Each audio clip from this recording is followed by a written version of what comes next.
Hi guys! Welcome and welcome back sa ating channel. For today's video ay titingnan natin ang isang bagong application na nakita ko sa Google Play Store. So, I'm not sure kung bago talaga ito or nagpalit lang ng pangalan. So, ito ay nagpapautang daw up to 50,000 pesos. But before we go on guys, sa mga hindi pa nag-subscribe, mag-subscribe na. I-hit ang bell button para ma-update ka sa paming videos and tutorial. And of course, mapabilang kayo sa mga upcoming na pag-giveaways natin.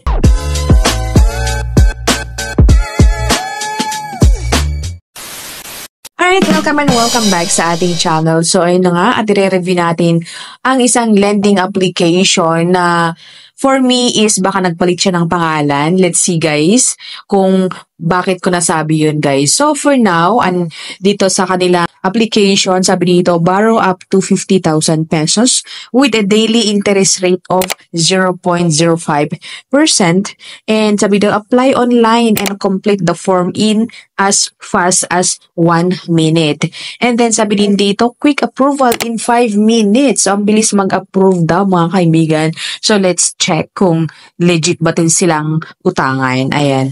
So sabi din dito, SEC-registered sila. So ang masasabi ko lang, kahit SEC-registered man yan, ay dapat talagang tignan natin kung goods ba sila or hindi. Para naman hindi basta-basta na mag-submit po tayo ng mga IDs natin. So ang loan application na ito guys, I see, ayan sa screenshot, Pocket Cash, Fast Pocket Cash Team. Ayan. So, meron silang 4.8 stars and 2K reviews. Ayan. So, bagong-bago siya, guys. So, pagka-download natin siya, ay syempre, bibigyan natin ng permission para makapag-push through tayo. Wala na tayong magagawa, mga kaibigan. Sa ating camera, installed application, devices, mga ganyan, guys. So, hindi na yung bago. SMS and location. So, accept lang natin yun, guys. And then, ay na nga, ipapakita na yung dashboard. So, Philippine users with good credit can apply for loan up to 50,000 pesos. So, andyan si screenshots, guys. And then, interest, yun, sinasabi na kanina pa, 0.05% daw siya. And then, term is 61 to 360 days. Pero, wag muna po tayong magpaniwala. Let's see, guys, kung totoo ba ang pinagsasabi ng application na ito. So, click natin yung apply. So, syempre, pag i-click yung apply, ay magsasabi na yun ng phone number kasi nga magsisend sila ng OTP. So, ayun na nga, at nagtaka ako guys kasi, di ba ang pangalan nito is Pocket Cash? Pero yung nag-send ng OTP mga kaibigan is PH Pocket. So, siya si PH Pocket. Kumbaga, old na application na ito na nagpalit lang siya ng pangalan. And then, ni-refresh siguro yung kanilang system. Ayan, so si PH Pocket yung nag-send po ng ating OTP. So, mag-fill up tayo ng mga information. So, first thing is yung loan application na meron silang mga patanong, mga kaibigan. Reason for loan application, required loan amount, do you have credit card, what is your occupation, ayan, mga ganun guys. Sagutan lang natin and then push na natin. Next is yung sabi dito, are you married? Your education, where do you live? So, parang medyo kakaiba mga kaibigan, di ba? Detailed address, who owns your property, and then your email contact. Next one guys is yung contact references.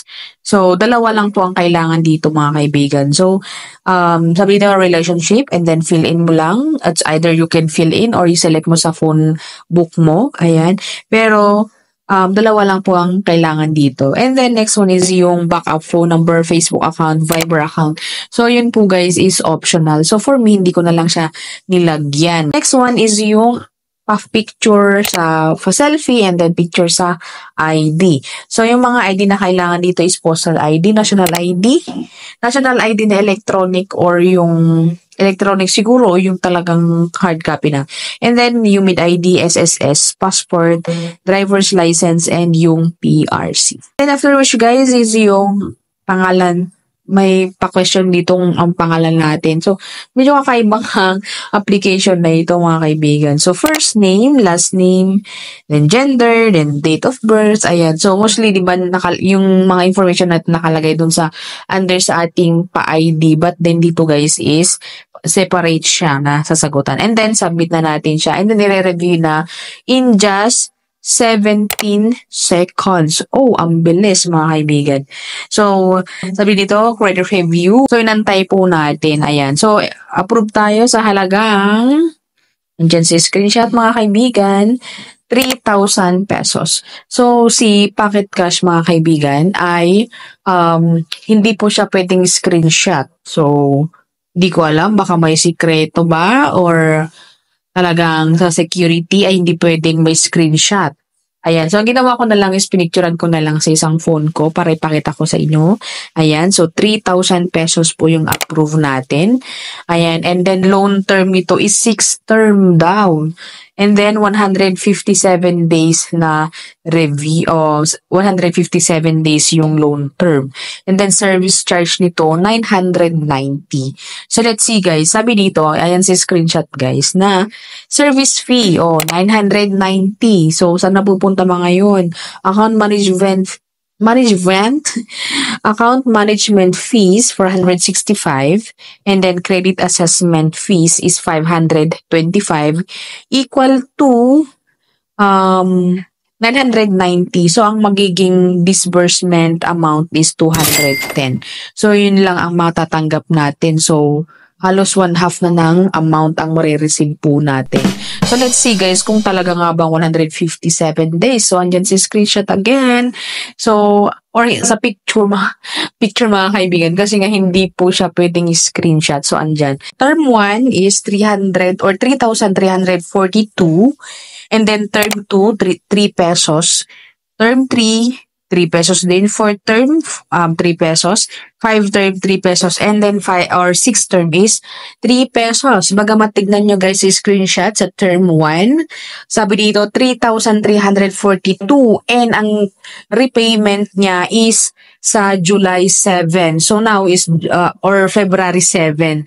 And now is February 1. So that will be 6 days from now. 6 days or 7 days pa rin po ang payment niya. So, yung bali yung interest niya na 3 pesos, yun lang ang binabayaran mo every month until sa marriage mo yung 6 months. Ayan. So, first month, second, or sa March 9, and then April 8, and then May 8, June 7, July 7. But then, sa first term is halos bayad na mga kaibigan. So, for me is hindi ko po siya maire-recommend. Ayan. Kasi nga po, bagamat malaki po yung approved na amount, 3,000 pesos, pero halos naman half yung kinuha sa atin. So, kung makikita nyo si screenshot guys or sa picture dyan, na 990 yung ibabawas nila. So, ang marireceive lang natin is 2,010. But then, pag magbabayad tayo naman is 300 or 3,342. So, let's do the math guys. 3,342 plus yung mga ibang interest na niya, 1, 2, 3, 4, 5 plus 3, 6, 9, 12, 15, and plus 15 pesos.